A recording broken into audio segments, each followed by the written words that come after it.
Hello again, Jason Brick here for Willamette Writers. I'm here with yet another of our awesome speakers for this year's conference. So let's get right to it, and real quick, could you tell us what's your name and where do you live? Hey Jason, this is Grael Norton. I'm from Tucson, Arizona, where today it is a balmy 108 degrees. So as you can imagine, I'm super excited to head up to the cooler clime of Portland for this conference and meet all the great writers up there and all my fellow panelists who I'm sure are going to be delivering just an awesome conference. Yeah, you're absolutely right about that, about both things. Although we're in what we call a heat wave up here, and it's almost to the mid-90s yesterday afternoon. I'll take it. Sign me up. Outstanding. Now, could you tell us a bit about why you're famous enough to speak at the Willamette Writers Conference? Well, Jason, I don't know if I'm famous enough, but I'm definitely experienced enough to be a good contributor to this conference. I was born into a family of writers and editors. My dad's been a freelance travel writer for, gosh, almost 40 years now. And my mom has been an editor at various magazines and publications over the years, most recently at Highlights for Children in New York, where they live now. My sister has also been in the family business, which is writing and editing. So this is pretty much what I grew up doing. And right out of college, my first job actually was working at Random House, so working in the trade publishing world and doing all that work. And then shortly after that, when I decided that trade publishing world was not for me, I did my first self-publishing project. This was back in 2005, which most of us now refer to as the BK era. For those who don't know what that acronym stands for, it means before Kindle. So it was an ebook project, and it was a tough haul because it was very early on in ebook development, but it was a lot of fun for me, and I learned a ton from that experience. And then finally, the last 7 years, I've been director of marketing at Wheatmark, which is a publishing service based here in Tucson, Arizona. So I've really seen literally all three sides of the publishing industry. Any way that you can publish a book, I've worked on that kind of way. And I'm just excited to share my expertise with your participants and meet the fellow writers there. It's always a great time to spend time in a room with people who are of like mind. Outstanding. And what would you like to be famous for or expert in 5 years from now? So I think the expertise that I have developed over the last 7 years, and really this started from my own ebook project, which was 8 or 9 years ago at this point, and the expertise that I'm getting more known for now, and that I'd like to be known for even more in the future, is really about marketing. And I think that while a lot of people today believe that their challenge is publishing, I think with ebooks and print-on-demand technology and Amazon allowing pretty much anybody to publish a book, I don't really think that publishing is as much of a challenge now as it used to be. It is always a challenge for folks to know how to do it the right way, and that's what I'll be talking about during my presentation. And that the right way really depends on what your goals are for the project, of course. But I think everybody's challenge, if they have a project they want to compete commercially in the marketplace, is really marketing. And that's why a few years ago at Wheatmark we started a program called our Authors Academy, where we really teach people about how to market effectively, and especially using the tools that are available to folks today on the internet, which is just such an affordable and fantastic way to build your platform.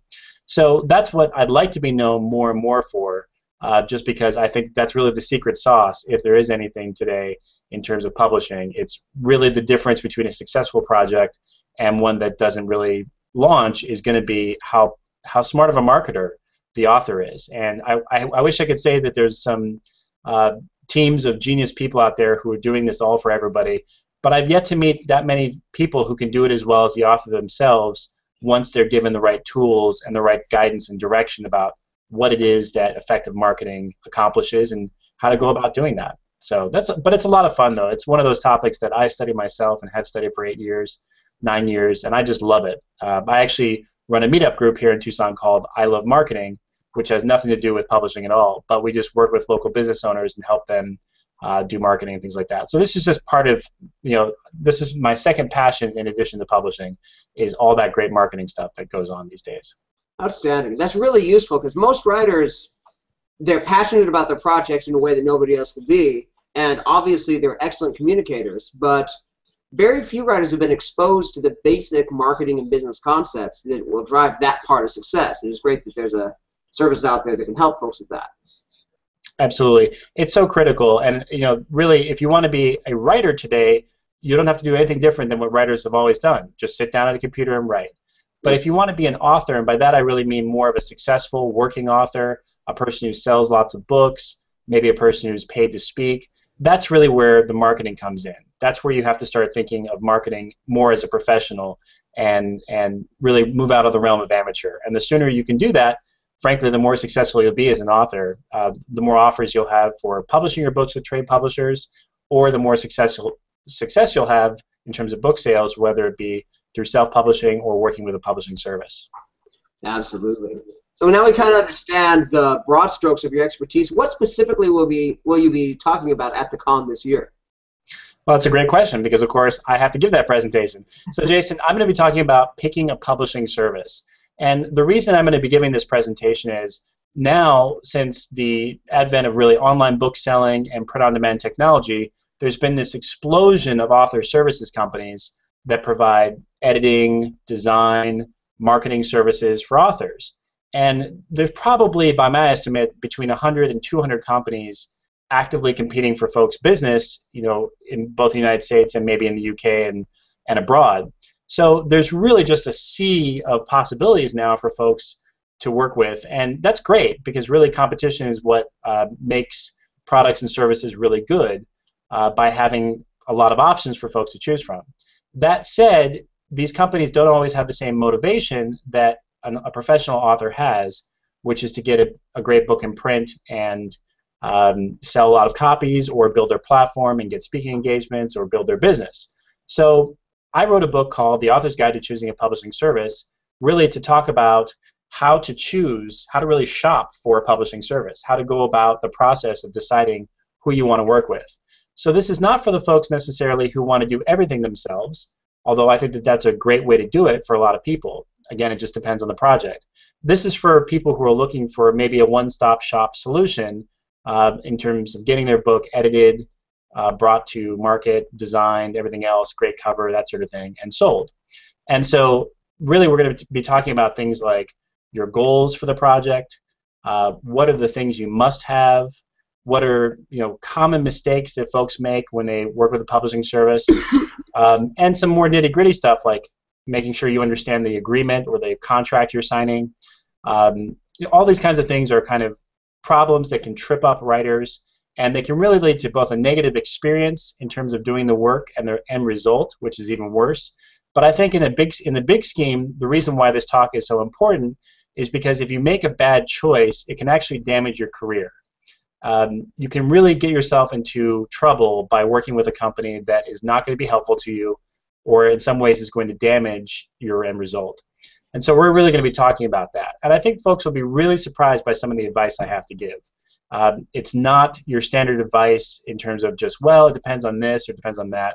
I have very, very strong opinions about this, having worked, as I said, in all three arenas, and I really do know what folks need in most cases, again, depending on what they bring to me in the first place. If you're just going to do a project that's just a memoir, that's just for family, you really can't go wrong working with anybody. But if you're working on a commercial project that you hope to generate significant sales from and really build a career, then it's a totally different ballgame, and you've got to start thinking about it very, very carefully. And that's what I'll be talking about. Outstanding. So there's going to be a lot of information and a lot of ideas there, of course, but what's one brilliant idea that folks who attend your talk will come away with?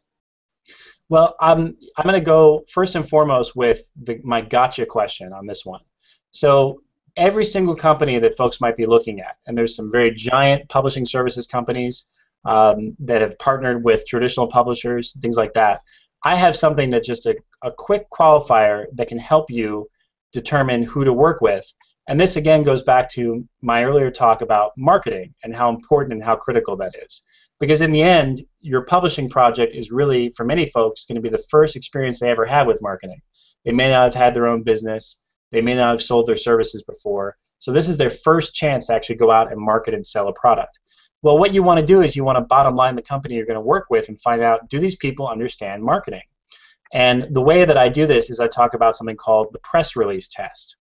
So the press release test is, does this company offer a generic press release service? And a lot of folks, we're really excited when we're going to publish our books, and we really want to tell everybody about it. But the truth is, there is generally a niche or a special group of people who the book is best for. And that's who you want to target at the beginning. So the problem with this service of writing a press release and, say, sending it out to 1,000 media outlets is that it's very generic. It's not at all targeted. And what folks have reported to me time and time again when they do this kind of service is that they get no result. They don't get any media inquiries, they don't sell any books, and they're kind of at a loss as to why this was so ineffective. So if you want a quick shortcut and you want to bottom line the company you're thinking about working with, you want to find out how much they understand about marketing. If they offer a generic press release service and send it out to 1 million, email addresses or something, it's not going to work. And my instincts tell me that that company is in it just for the money rather than the result, which again should be in the end to get hands into the books of readers. So that's an easy, quick tip. And anybody who tries to sell you a generic press release service, it's they should be looked at with a grain of salt. Oh, that is. I never thought of that particularly, but I absolutely see the logic behind it. So last question for our talk today. What do you wish people asked you about more often? Well, again, I'm going to have to go back to marketing. Most authors were really, again, we think, okay, I'm going to sit down, I'm going to write this book, I'm going to stare at the computer screen until drops of blood form on my forehead, I'm just going to sweat it out until I've got this masterpiece. And only then am I going to start thinking about who's going to buy the book. But the truth is, most professional authors write for markets from the very beginning.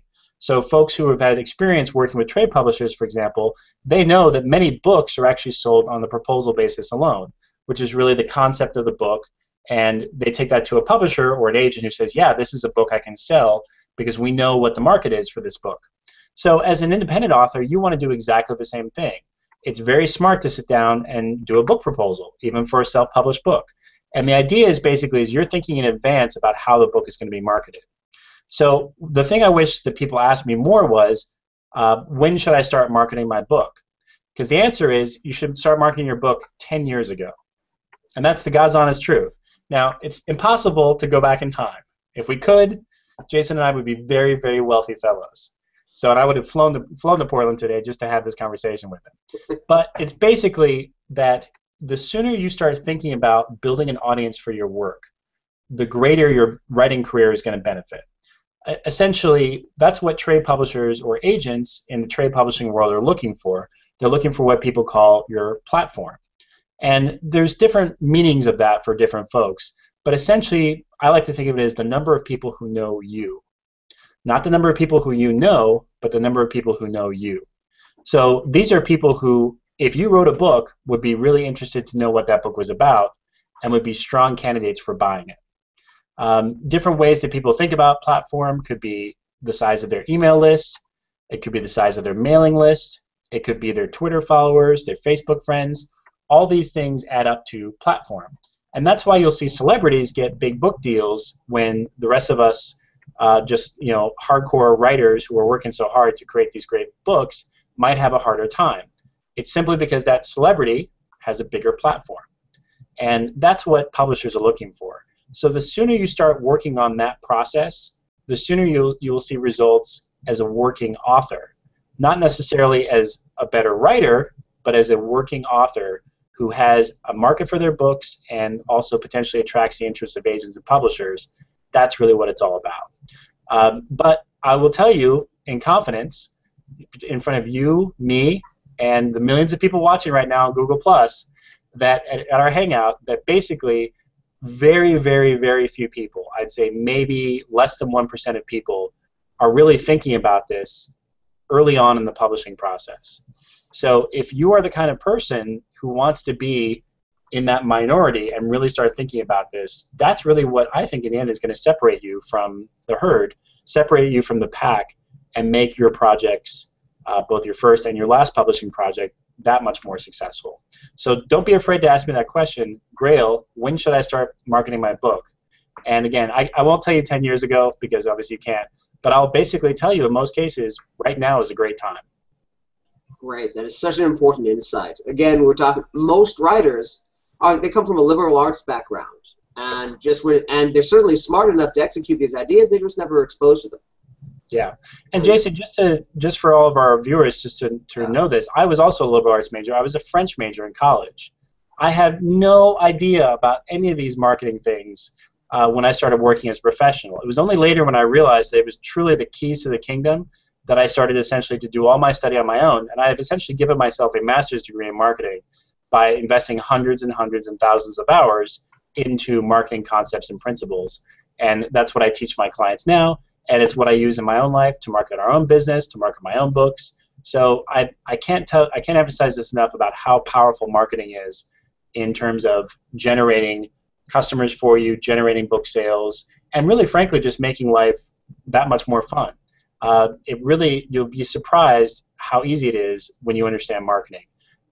It's not something you learn overnight, but it's something you start working on just the way you worked on your craft, and it will pay you dividends forever, just like all the writing classes you take and all the hours you spend writing is going to make you. That's really all that it takes to become a great writer. Just sit down and write for 10 years. There you are. Same thing with marketing. Get your 10,000 hours in, right? Exactly, as Malcolm Gladwell says, right? Yes, indeed. So, yep. So, well, great. Thank you so much for taking the time today, Grael. We'll see you in August at your talk on how to choose a publishing service. You'll also be participating in our panel on the next 5 years of marketing, or sorry, the next 5 years of publishing, which I'm really looking forward to. And you'll just be around in our Self-Publishing Resource Center for the whole con to answer any questions folks have about finding a publishing service and marketing their work. That's right, Jason. I can't wait. It's going to be so much fun. So thanks again so much for having me today, and I can't wait to see you in about a month. Outstanding. Me too. See you then. Thanks again. All right, take care.